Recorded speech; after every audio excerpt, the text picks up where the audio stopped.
Kothamangalam Paingottoor saint Joseph സ്കൂളിൽ നിയമവിരുദ്ധമായ നിസ്കാര സൗകര്യം ആവശ്യപ്പെട്ട് നടത്തുന്ന നീക്കങ്ങൾ ദുരൂഹം.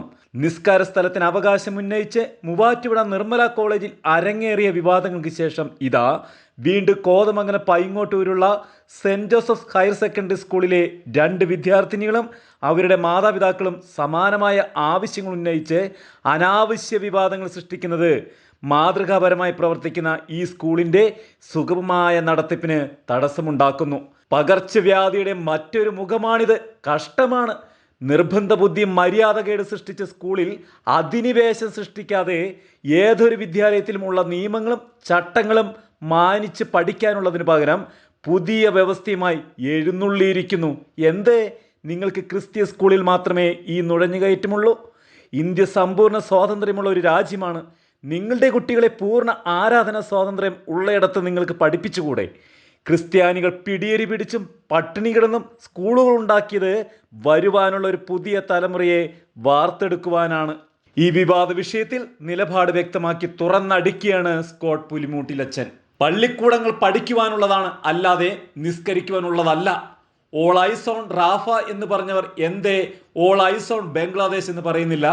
ന്യൂനപക്ഷ സമൂഹം ബംഗ്ലാദേശിൽ അടിച്ചമർത്തപ്പെടുമ്പോൾ എന്തുകൊണ്ട് സാംസ്കാരിക നവോത്ഥാന നായകന്മാർ മിണ്ടുന്നില്ല? കേരളത്തിലെ കത്തോലിക്ക സഭയുടെ സ്കൂളുകളിലും കോളേജുകളിലും നിസ്കാരപ്പാവിരിക്കണമെന്ന് നവോത്ഥാനം വിളമ്പുന്ന നായകന്മാരെ ഓർത്തുകൊള്ളുക. സഭയുടെ സ്ഥാപനങ്ങളിൽ നിങ്ങൾക്ക് നിസ്കരിക്കാനുള്ളതല്ല, പഠിക്കുവാൻ വന്നാൽ പഠിച്ചിട്ട് പൊക്കണം.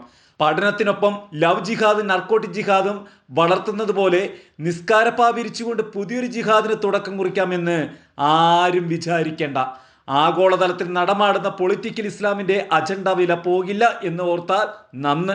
വഖഫ് ബോർഡിന് നേരെ ഉണ്ടാകുന്ന പുതിയ തീരുമാനങ്ങളും പുതിയ നയങ്ങളും നാളിതുവരെ വഖഫ് ബോർഡിൻ്റെ മറവിൽ നിങ്ങൾ നടത്തിയ അതിക്രമങ്ങളും അന്യായങ്ങളും പൊതുജന സമൂഹത്തിന് മുൻപിൽ നിന്ന് മറച്ചു പിടിക്കുവാനും പൊതുജന ശ്രദ്ധ വഴിതിരിച്ചു വിടുവാനുമാണ് ഇത്തരം നിസ്കാരപ്പായുമായുള്ള വിവാദങ്ങൾ കൊണ്ട് നിങ്ങൾ വരുന്നതെങ്കിൽ ഓർത്തുകൊള്ളുക, കാലം മാറിക്കോയേ.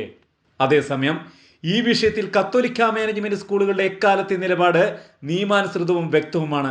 മതന്യൂനപക്ഷ സ്ഥാപനങ്ങൾ എന്ന നിലയിൽ കത്തോലിക്ക വിദ്യാഭ്യാസ സ്ഥാപനങ്ങളിൽ ക്രൈസ്തവ വിശ്വാസവും സംസ്കാരവും പൈതൃകവും നിയമാനുസൃതമായി പരിരക്ഷിക്കുവാനുള്ള അവകാശം ഭരണഘടന ഉറപ്പു നൽകുന്നു. എന്നാൽ മുസ്ലിം വിദ്യാർത്ഥിനികൾക്ക് കേരള എഡ്യൂക്കേഷൻ റൂൾ അനുസരിച്ച് പൊതുവിദ്യാലയങ്ങളിൽ സർക്കാർ അനുവദിച്ചിട്ടുള്ള ആരാധനാ സമയ ക്രമീകരണം വെള്ളിയാഴ്ചകളിൽ ഉച്ചയ്ക്ക് 2 മണിക്കൂർ വരെ എന്നതാണ്.